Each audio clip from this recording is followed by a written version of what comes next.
Bonjour, je m'appelle Margot Iribarné-Garay. J'ai découvert le monde associatif à l'occasion de mon stage de fin de master en droit social. Et une chose en entraînant une autre, j'ai créé Itinéraire que je dirige maintenant depuis 2012.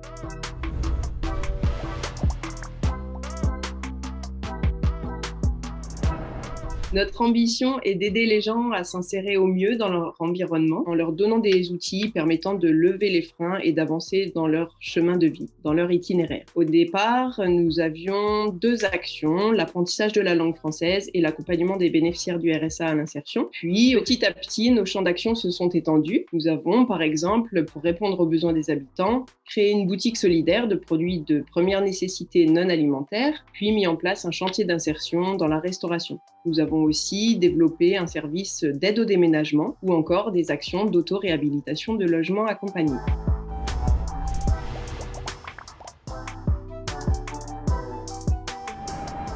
Ce dispositif s'adresse à tout occupant d'un logement dégradé qui rencontre des difficultés financières et de savoir-faire pour être en mesure de prendre en main son chantier. Nous intervenons sur l'embellissement des murs et des plafonds, donc sur des travaux à la charge d'un locataire. En amont, nous leur rendons visite pour comprendre leurs besoins, puis nous leur fournissons les matériaux et les guidons, étape après étape, en leur montrant comment faire, puis en faisant avec eux.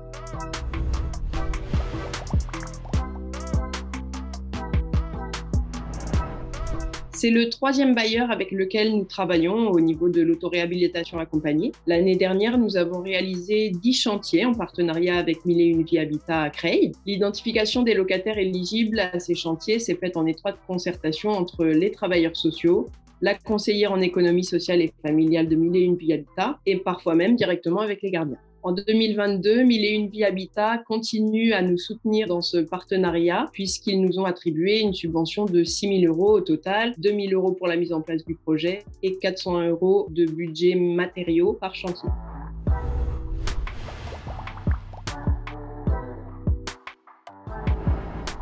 Tout n'est pas terminé, c'est un travail qui prend du temps. Il faut du temps pour mettre en place les projets, impulser la dynamique, respecter le rythme des habitants, gagner leur confiance également. Mais sur les chantiers terminés, ce qu'on voit souvent et ce qu'on recueille comme témoignage, c'est que l'impact sur la famille occupante du logement est très positif. Les témoignages nous retournent souvent qu'il y a une fierté gagnée à avoir réalisé les travaux en toute autonomie, de prise de conscience de cette capacité à faire qui souvent déclenche une dynamique de vie plus générale. Et ça, c'est bon pour le bailleur comme pour le locataire.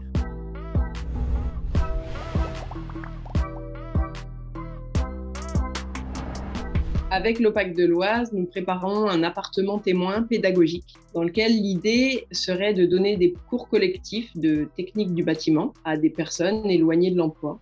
Un moyen de toucher un plus grand nombre de personnes. Ce support d'activité nouveau pourrait être le début d'un module d'initiation aux techniques du bâtiment pour des personnes éloignées de l'emploi. À suivre.